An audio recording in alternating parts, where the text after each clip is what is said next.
Welcome artists to Monet Cafe Studio in the month of March.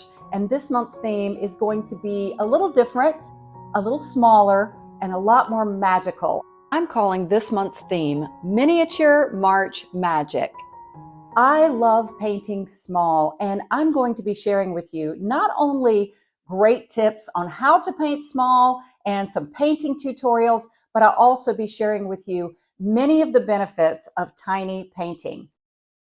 Just a few of them are it's very budget friendly. I mean, everything is smaller. Also, it's great for travel. Just picking up your art and getting on the road with small supplies makes painting so much easier. I also find it's excellent for experimentation. I mean, you're painting small, so you're not so fretful about messing up. And I find I have some of my most lively and expressive paintings that are tiny. It's also great when life gets challenging. Some of you, especially my patrons, know of a situation I have with my elderly father, and I'm having to travel a little bit this month. So packing up my tiny supplies is a lot easier, and it is really like art therapy when you're dealing with stressful times. And when I say tiny, it doesn't have to be as tiny as the traditional artist trading card size. Those are little paintings that are 2.5 inches by 3.5 inches. I'll go into the history of that. It's really interesting. But it could be anything that's just smaller than a 5x7. Now, if you're a patron of mine, we're going to have a great tiny painting game challenge this month. I think you're going to love it.